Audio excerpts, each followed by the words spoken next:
that being a victim is a learned habit.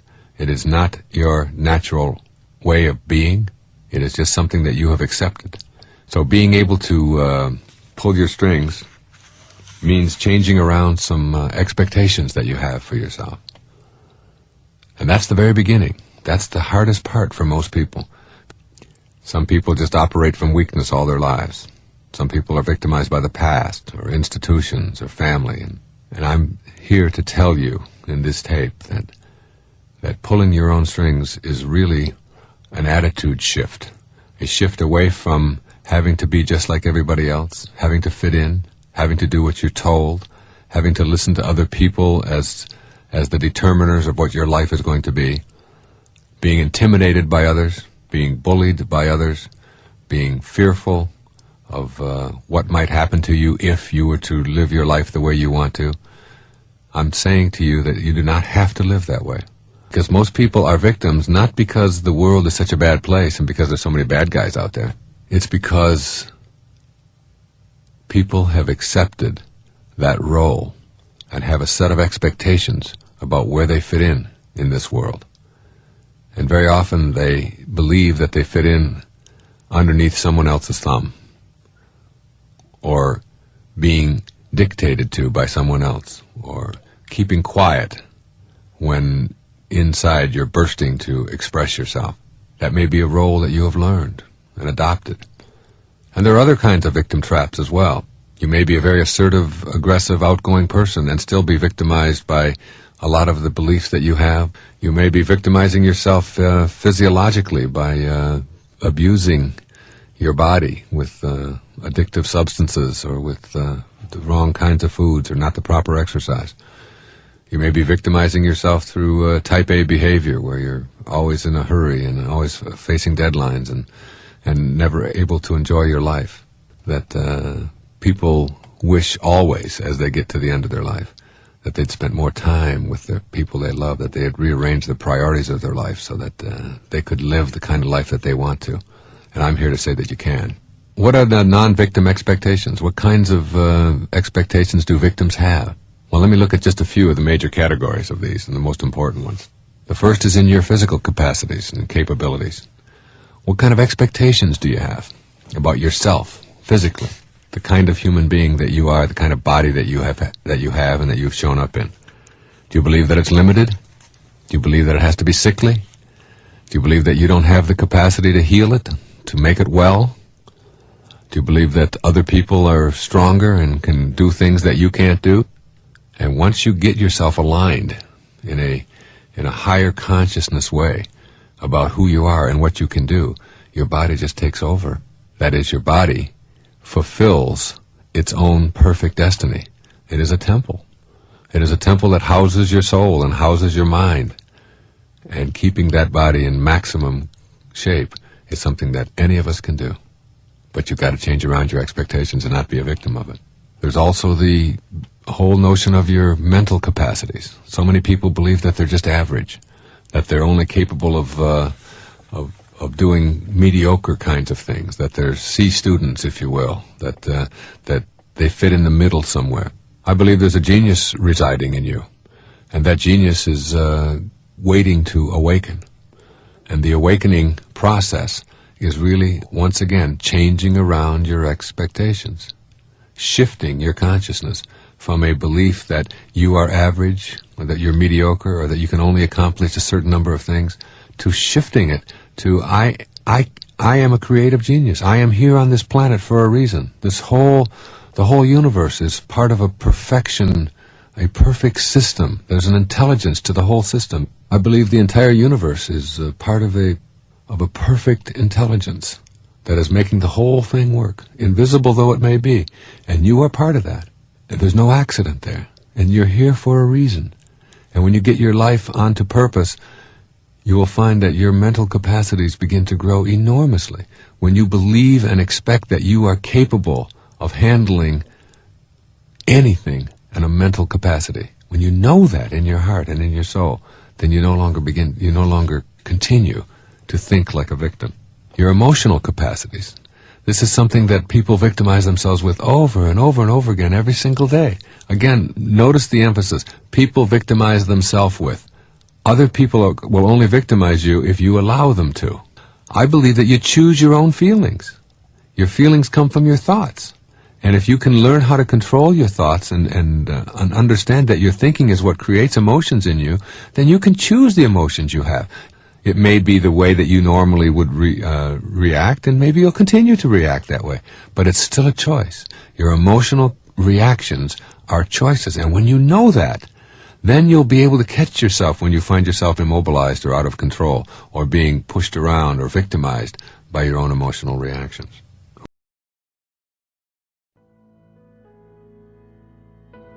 Tonight, and every night for the rest of your life, I want you to take the last 5 minutes before you go off to sleep and realize that you are about to program your subconscious mind. All right? Your subconscious mind is most at home when you are unconscious, when you are asleep. If you spend the last 5 minutes of your day, which so many people do, reviewing all of the things that you don't like, and all the things that didn't work out, and how terrible you feel, and who abused you, and who was mean to you, and who said this, and they did this, and you're constantly doing this kind of thing with your mind, then you are programming your subconscious mind that when you awaken, because you're now about to marinate for the next 8 hours in your subconscious mind. And then when you awaken, you will rejoin the universal subconscious mind, the mind of God, from which we all originate. We're all just individualized personal expressions of that one thing that we call the Tao, or God, or divine mind, or soul, or spirit. But the Tao that can be named is not the Tao. So you want to be real careful about how you program your subconscious mind. This is from the book of Job. In a dream, in a vision of the night, when deep sleep falls upon men, while slumbering on their beds, then he opens the ears of men and seals their instruction. Job 33, 15 and 16. When you are slumbering on your bed, he opens your ears and seals your instruction.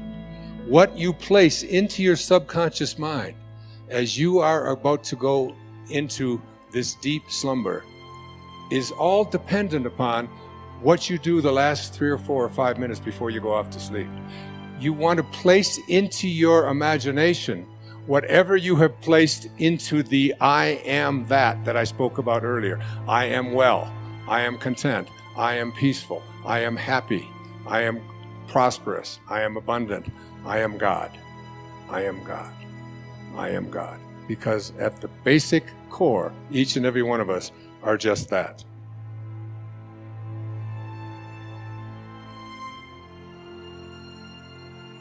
It's like if you just close your eyes and just listen to this meditation.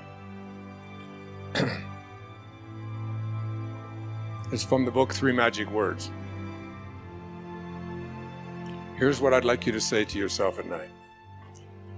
I know that I am pure spirit, that I always have been, and that I always will be. There is inside me a place of confidence and quietness and security where all things are known and understood. This is the universal mind, God, of which I am a part, and which responds to me as I ask of it. This universal mind knows the answer to all of my problems, and even now, the answers are speeding their way to me. I needn't struggle for them. I needn't worry or strive for them. When the time comes, the answers will be there. I give my problems to the great mind of God. I let go of them, confident that the correct answers will return to me when they are needed. Through the great law of attraction, everything in life that I need for my work and fulfillment will come to me. It is not necessary that I strain about this, only believe. For in the strength of my belief, my faith will make it so. I see the hand of divine intelligence all about me, in the flower, the tree, the brook, the meadow. I know that the intelligence that created all these things is in me and around me, and that I can call upon it for my slightest need. I know that my body is a manifestation of pure spirit, and that spirit is perfect. Therefore, my body is perfect also. I enjoy life, for each day brings a constant demonstration of the power and wonder of the universe and myself. I am confident, I am serene, I am sure. No matter what obstacle or undesirable circumstance crosses my path, I refuse to accept it, for it is nothing but illusion. There can be no obstacle or undesirable circumstance to the mind of God, which is in me, around me, and serves me now. This is the great lesson. Know this within you. When Herman Melville was writing Moby Dick, he wasn't writing about a man looking for a whale. He was writing about a man trying to find his higher self. He said these words, "For as this appalling ocean surrounds the verdant land, so in the soul of man lies one insular Tahiti, full of peace and joy, but encompassed by all of the horrors of the half-lived life." In every moment of your life as you leave here today, you have this choice. You can either be a host to God or a hostage to your ego. It's your call. Thank you. God bless you. Namaste. Thank you. I went through a couple of quotes. One was from Valerie Hunt's book, The Infinite Mind, which is the display quote for the 6th chapter of Spiritual Solution. She said, "But I do not believe that man can perceive his godlike qualities until his field reaches higher and higher vibrations and attains a greater degree of coherency. No matter how hard we may try to receive spiritual guidance, we cannot until our fields are attuned to that vibrational system called God." Let me share that with you again. "But I do not believe that man can perceive his godlike qualities until his field reaches higher and higher vibrations and attains a greater degree of coherency." So that you can sit there in anger and in fear and in shame and all of the reactions in your life that compute to make you weak, and that will make sense shortly. And you can never come to know God according to the mind field theory that Dr. Hunt espouses and talks about, and according to a spiritual solution to every problem.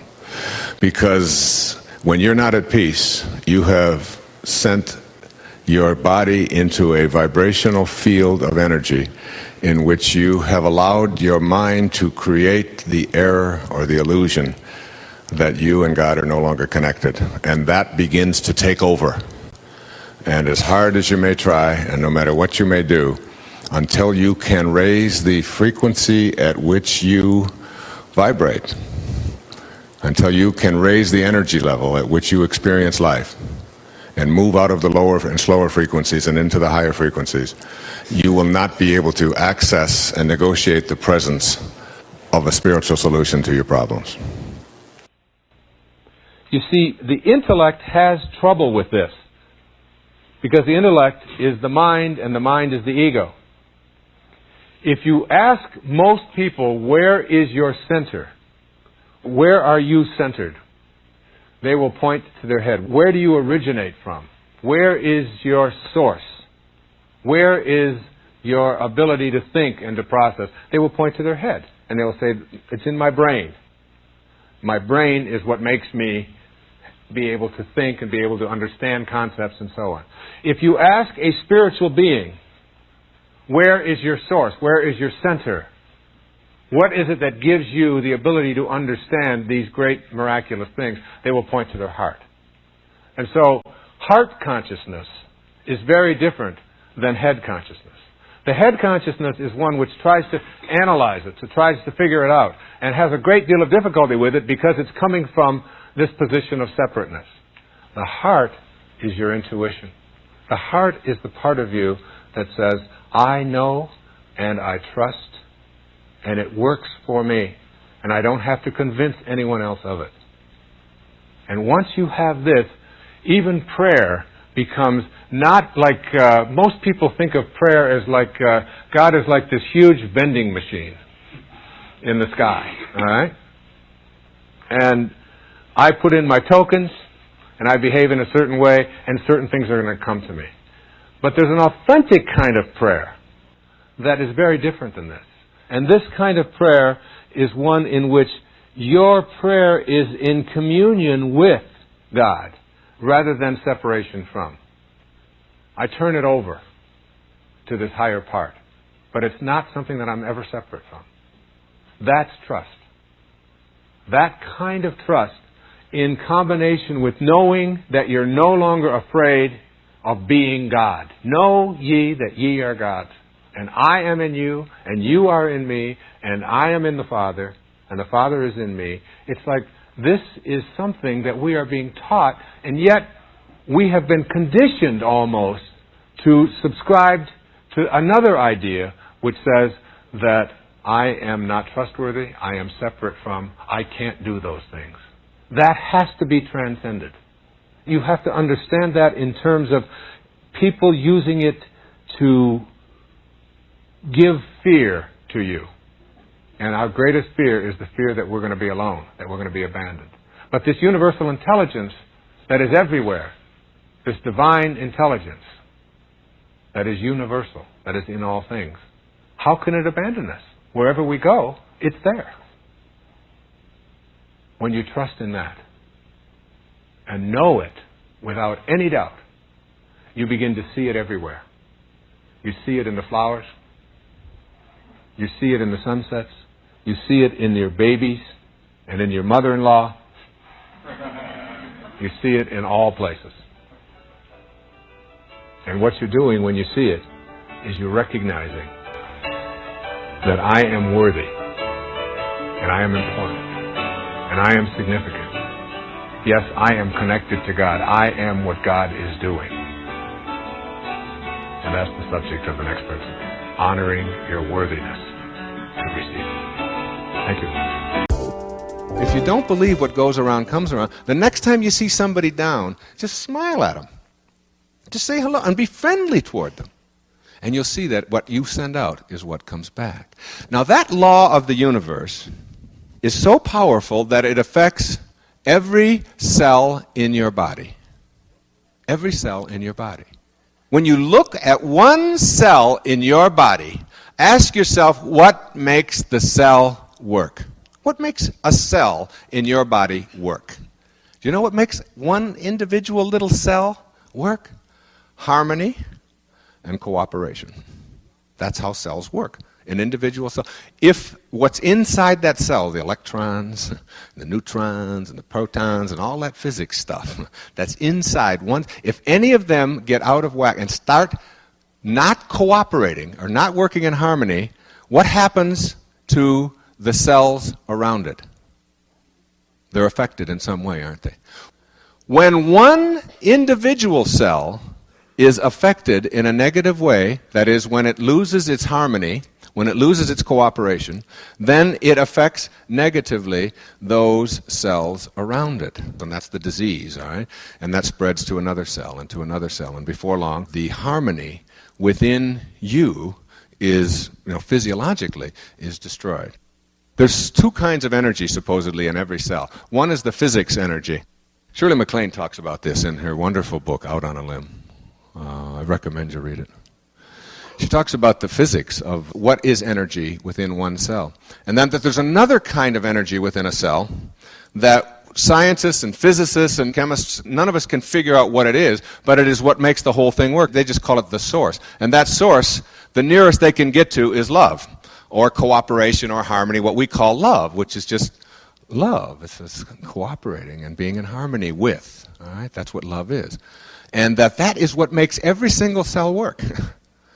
And when one doesn't work right, it affects the other cells. Now, for a minute, just for a minute, think of yourself as a cell, just as one big cell, okay? Now, one of us as a cell goes out of whack, goes amok, doesn't work right in some way. Does it affect those around us? One cell gone wrong can affect all the other cells around us. It's just a growth process, seeing bigger and bigger cells. But when you think about the entire size of our universe, which is endless, which we can't even begin to comprehend what endless means, and uncaused causes and so on, then you are as big as one of those tiny little cells inside of you. And if you go amok in some way, then you affect those around you. And if our planet, which is just another cell in billions and billions and billions of other cells, if our whole planet goes amok, that is, if we store up enough weapons and we do enough killing and we have enough hate, and as a people we do that, then we will not only affect everything down to that tiny little cell, but all the cells in our planet, in our universe, and it will go on forever. See, I have taken to sending out ICUS, a copy of my parable. I send these books out to all influential people in the world in every field. Just the last 2 weeks, I think our mailing lists have totaled over 4,000 at my own expense, just signing them and sending them out to all the government leaders, all the medical leaders, all education leaders, all people in celebrity status, all people associated with different religions and so on. I'm just sending them out. All right? Now, many times when you send things out in the mail to a large mailing list, you get some back. Karma. Understanding how our universe works. In every single obstacle that you run into in your life, there's an opportunity. Every obstacle you have is a hidden opportunity. And seeing it, rather than as something to complain about or call your lawyer about or get upset about or anything in between, you see there is an opportunity in every setback you have in life, including everything you're suffering from right now.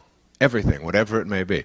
There's an opportunity in it. Look for the opportunity. Look for the fulfillment, the potential for finding out what you're made out of, rather than for finding out how well you can say, see?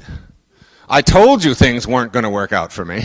So in sending out these books, I'll get 100 back. You send out 4,000, you get 100 back, that's a good day. Okay? Only 100 came back. Now, most people who send things out free and get some back say, well, this isn't working, I'm getting these back, I get 100 back and all that. To me, it's like, how can I find that person? That's a test. To me, that's a test from the universe to say, what are you made of? You're just going to give up and not find that person? Or are you going to go look for that person, because that's to find out what you're made out of. And that's what I do with all of that, and have always done. And somehow just knew to do that. When it's somebody says no, it's how can I figure out a way to go around that no? Rather than I think that they're right, I'll just give up. It's always how can I get around that. Principle number 1. Be independent of the good opinion of others. There are many well-meaning people in our lives who have ideas about what we should or shouldn't be doing. Relatives tend to be specialists in this area. If we let them guide us with advice that isn't congruent with our inner calling, we'll suffer the anguish, the slings and arrows, if you will, of an uninspired life. Each of us can feel what we're being called to be.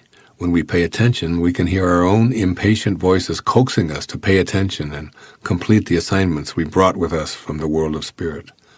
But when we allow the opinions and dictates of others to determine what we're doing or what we're going to be, we lose sight of our objective to live an inspired life.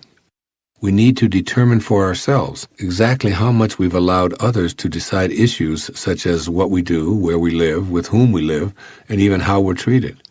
We must know that absolutely no one else truly knows and feels what we're here to accomplish. So we must give ourselves permission to hear our inner guidance and ignore the pressure from others. Principle number 2. Be willing to accept the disapproval of others. Logically following the previous principle, this one notes that we're going to incur the disfavor of many people when we follow our inclinations to be in spirit and live the life we came here to live. This isn't a selfish or cynical attitude. When we begin to follow our ultimate calling, there will be a lot of resistance. In fact, the purpose of the slings and arrows sent our way is to get us to change our mind and be reasonable, which translates to, do it my way.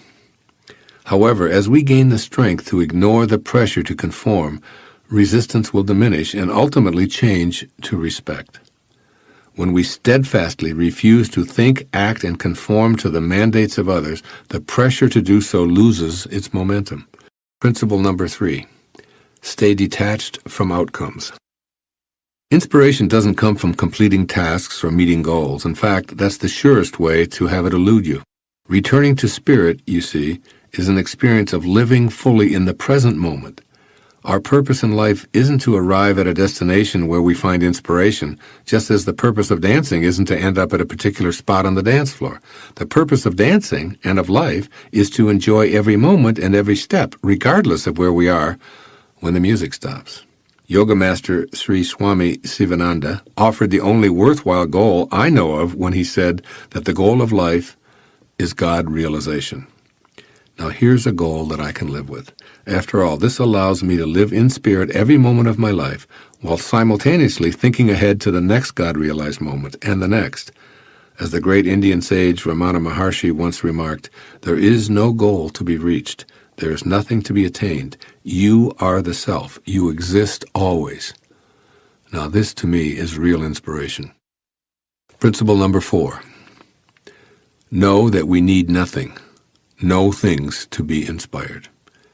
We came into this world of boundaries from a formless energy field of spirit. We arrived here with no thing, no things. We'll make our exit with no things, nothing. And our purpose, God realization, requires nothing, no things.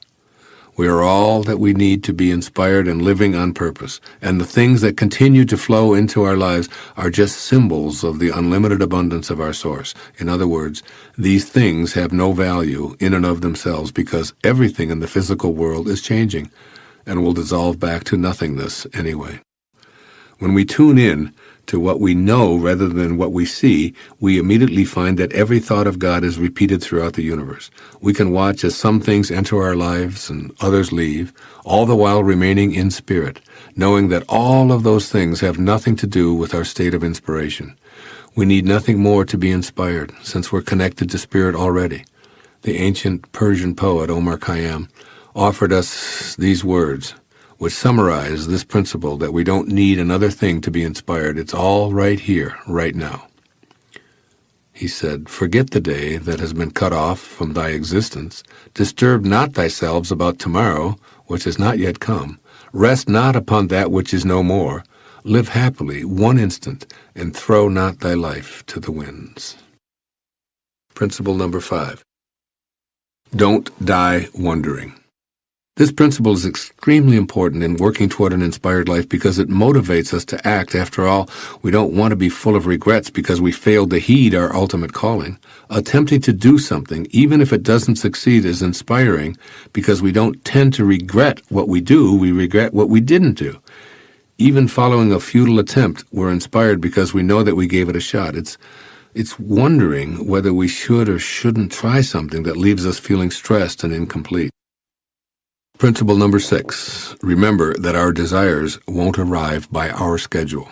There's an ancient aphorism that goes, if you really want to make God laugh, tell God your plans. In essence, this means that all we desire will arrive in our life when and only when we're aligned vibrationally with the energy of our source. Our ego won't be consulted or get to determine the schedule. Creation reveals its secrets when it's good and ready. Our job is to take the focus off of the when and put it on being connected to our originating spirit. Our job is to stop challenging and demanding responses from God and instead be more like God. Our job is to understand and accept that all of the things that show up in our life, which we often find contradictory or troublesome, are there because we've attracted them.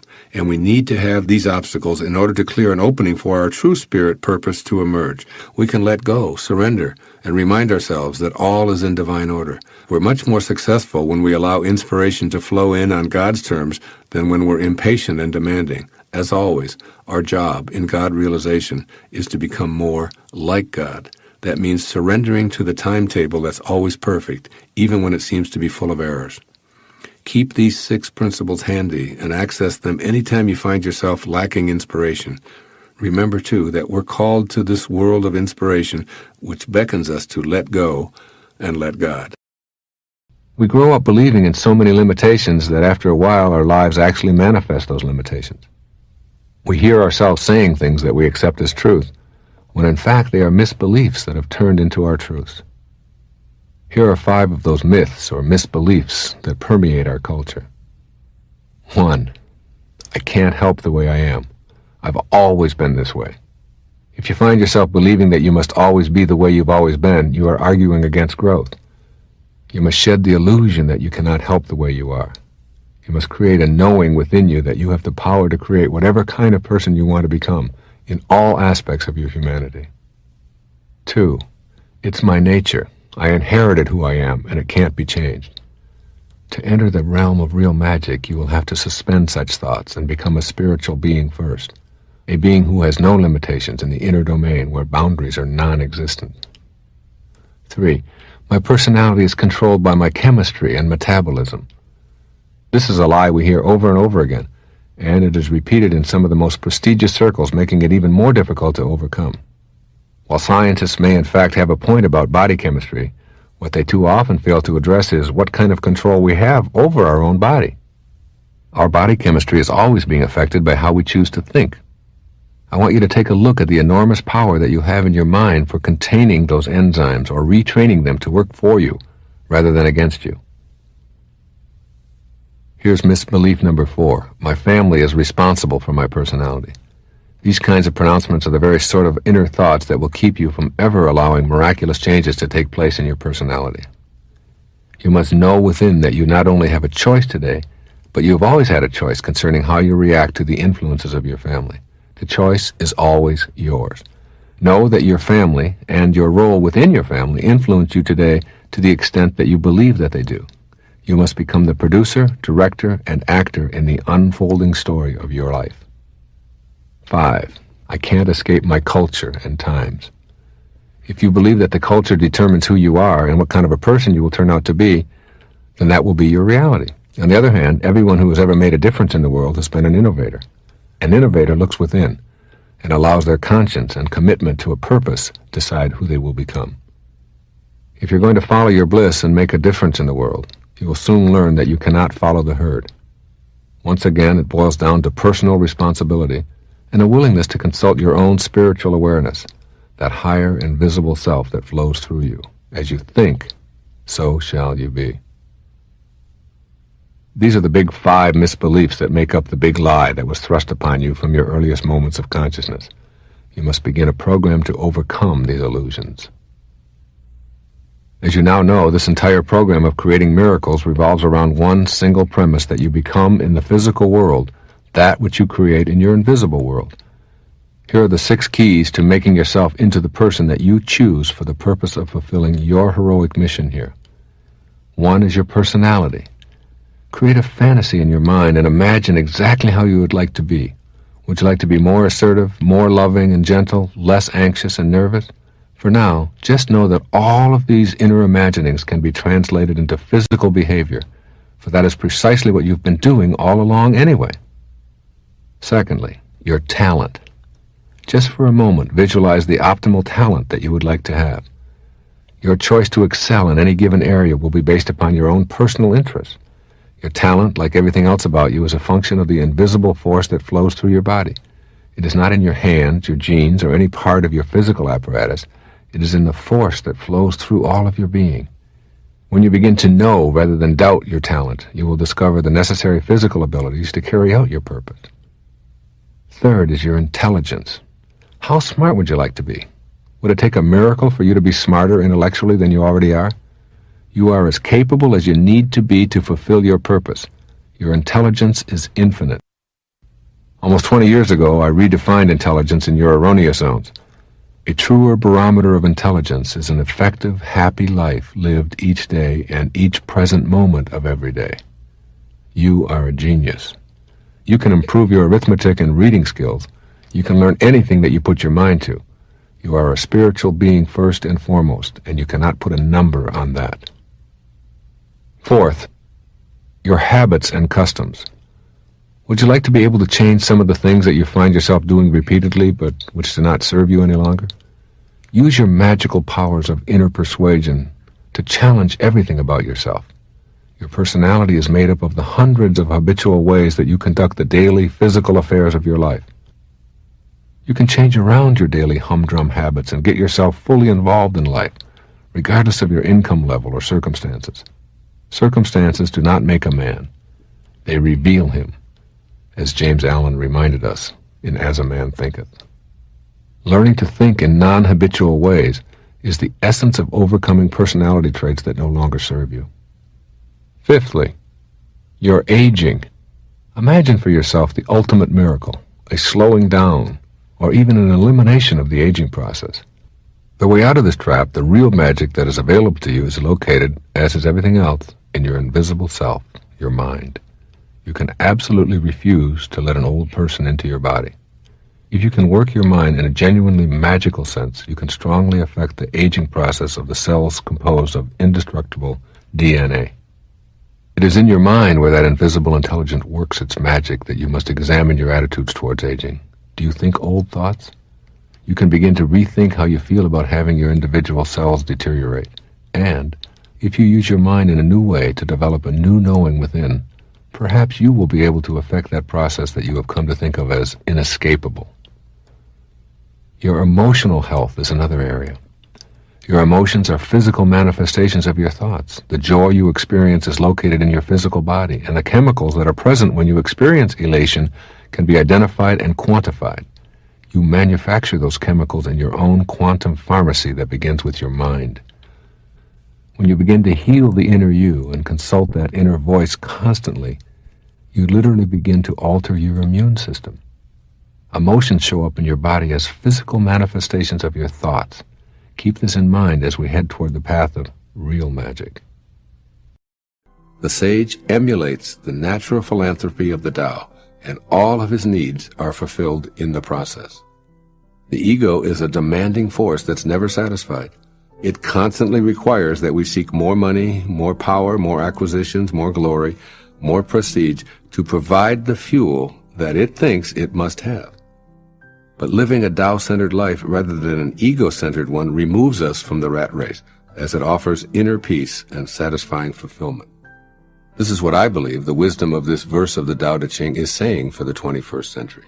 First, make an attempt to reverse ego's hold on you by practicing the Tao's teaching to serve the needs of others, and all your own needs will be fulfilled. Generously thinking of and serving others will lead to matching your behaviors with the perpetual rhythm of the Tao. Then its power will flow freely, leading to a fulfilling life. Ego wants the opposite, however, as it tells you to think of yourself first and get yours before someone else beats you to it. The main problem with listening to ego is that you're always caught in the trap of striving and never arriving. Thus you can never feel complete. As you reach out in thoughts and behaviors, you activate loving energy, which is synonymous with giving. I see the sacred, invisible source of all in its eternal state of giving and asking nothing in return. I vow to be this too in my thoughts and in my behaviors. When you're tempted to focus on your personal successes and defeats, shift your attention in that very moment to a less fortunate individual. You'll feel connected to life as well as more satisfied than when you're dwelling on your own circumstances. Imagine what it would be like if you dismissed ego's hold on you, serving others, and watching how all that you give returns to you tenfold. The poet Hafiz expresses this attitude perfectly. Quote, "Everyone is God speaking. Why not be polite and listen to him?" Unquote. And secondly, stop the chase and be a witness. The more you pursue desires, the more they'll elude you. Try letting life come to you and begin to notice the clues that what you crave is on its way.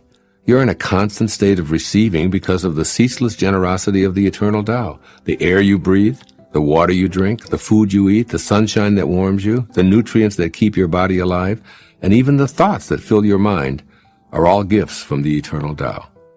Stay appreciative of all that you receive, knowing that it flows from an all-providing source. Stop the chase and become a witness. Soothe your demanding habits by refusing to continue running after more.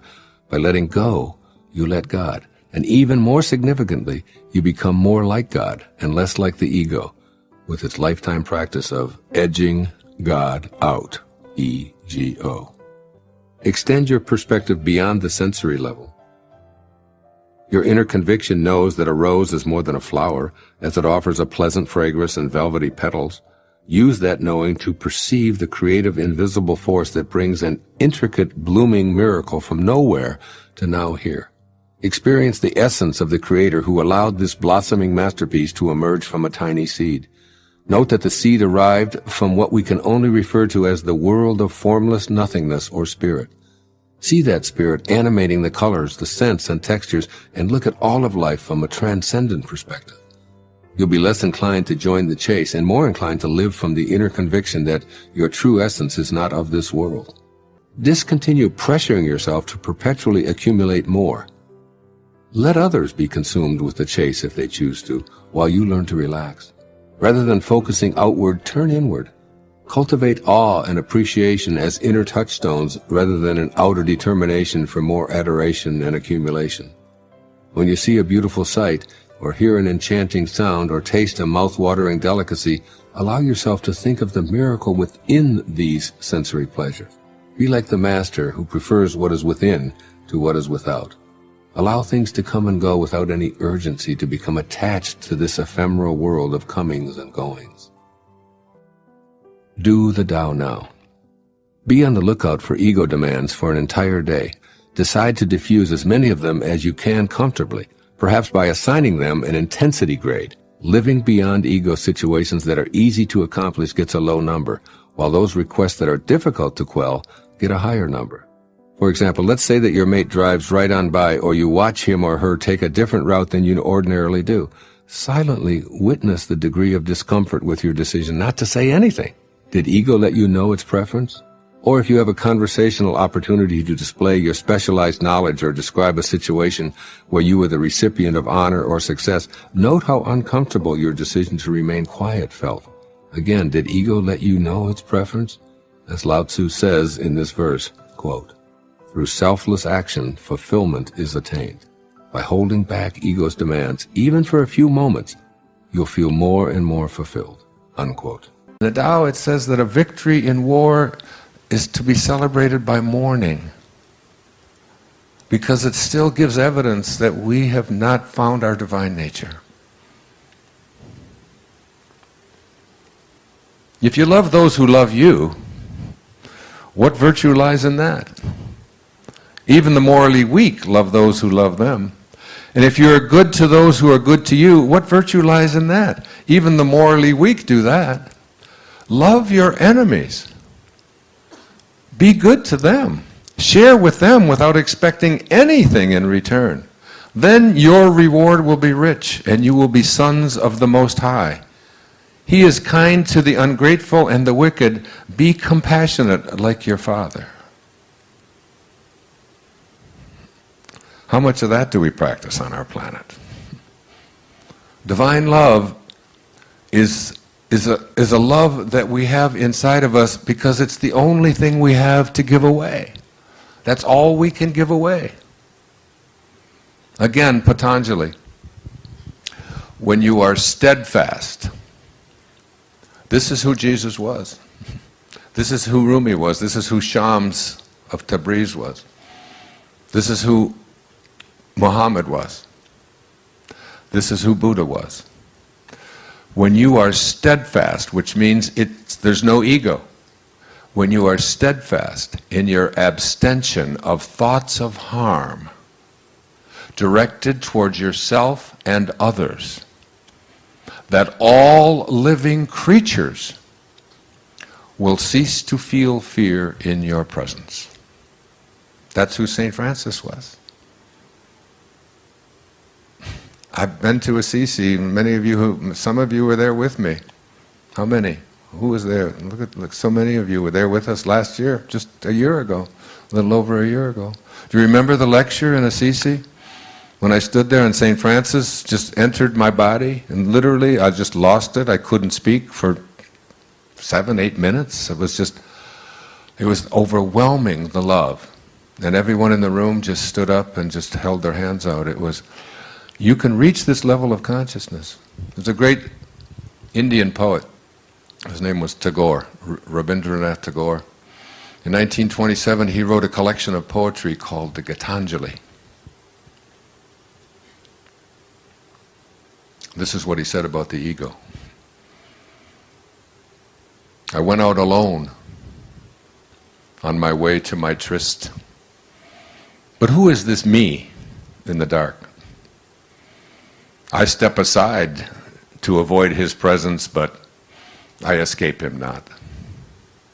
He makes the dust rise from the earth with his swagger. He adds his loud voice to every word I utter. He is my own little self, my Lord. He knows no shame. But I am ashamed to come to thy door in his company. That's the ego. That's the part of us that we have to transcend. That's where we have to go within and recognize who we truly are. And who we are is divine love. When Jesus was asked, who is God? He said, God is love. And he that dwelleth in love dwelleth in me, and I in him. It's just love. That's all Rumi is about. It's about love. It's about love for the beloved, love for the divine, love for that place within us that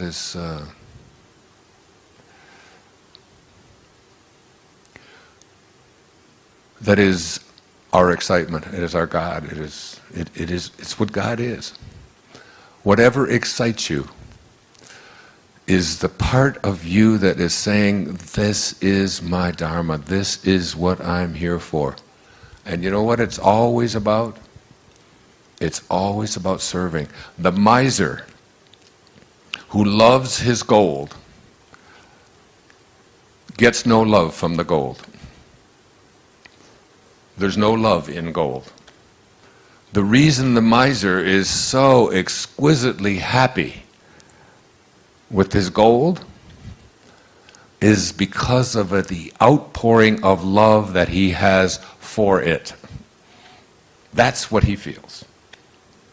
When you feel so good about your Mercedes, or you feel so good about this ship, or you feel so good about your great paintings, as I read to you at the beginning of today, the Chinese versus the Byzantines. When you feel so great about these great accomplishments and all that you have, and all that you own, and all that you've defeated, and all the wins that you've had, it's nothing to do with any of that stuff external to you. It's the outpouring of love that you are giving to it.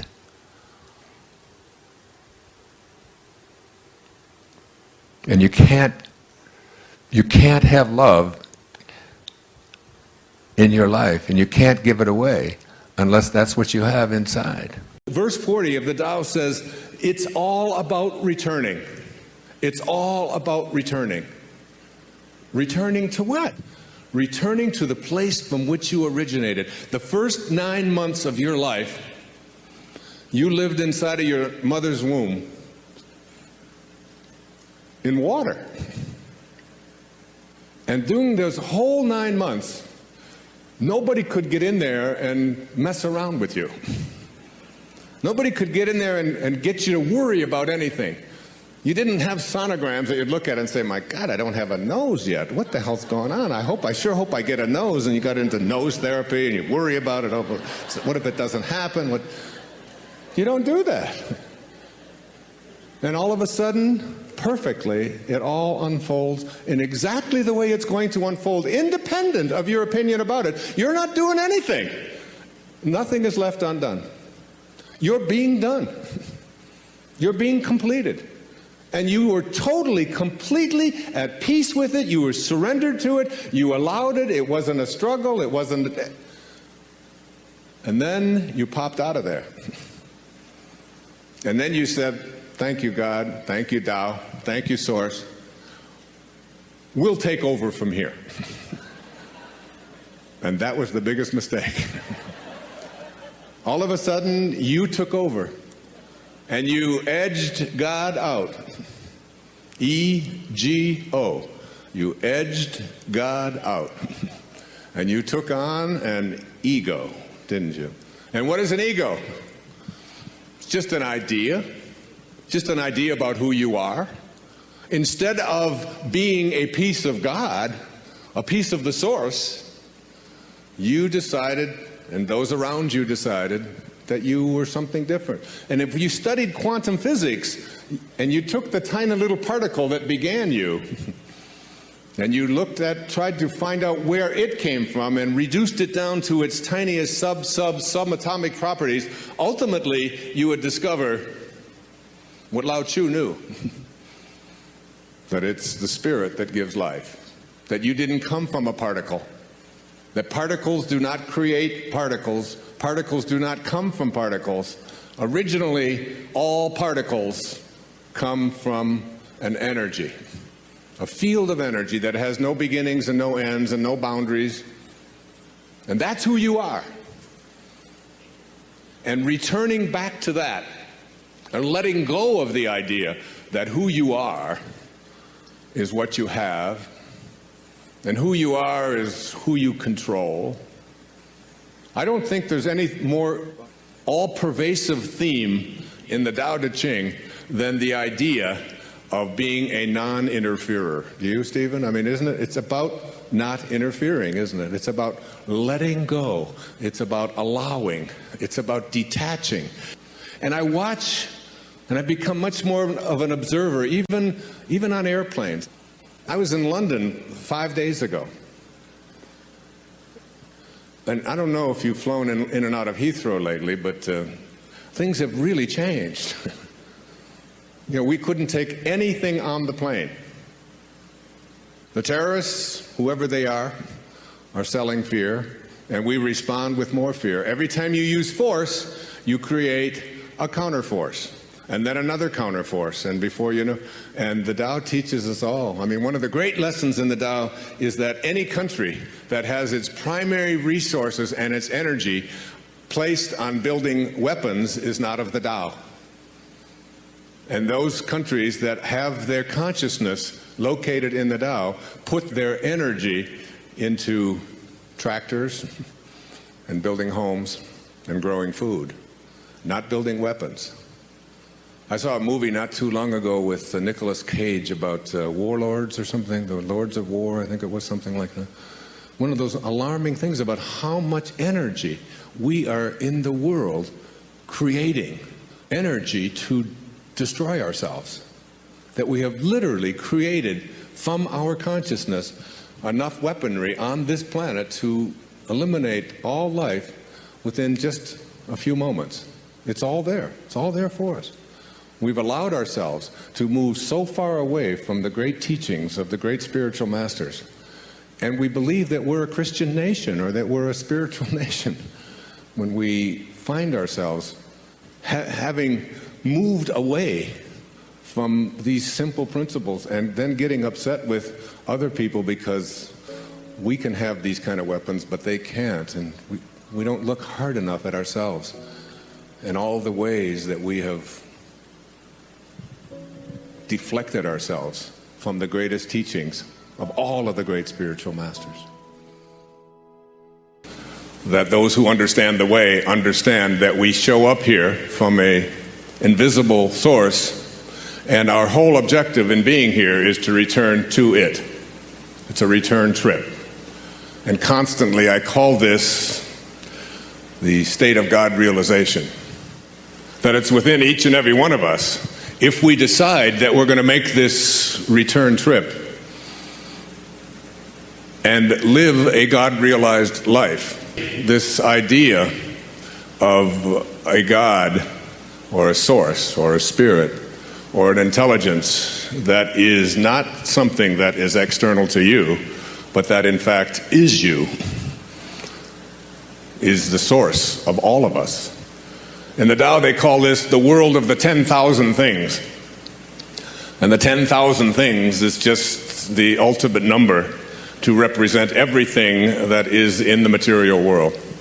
So that everything that originates in the world of source, in the world of non-being, all being comes from that place.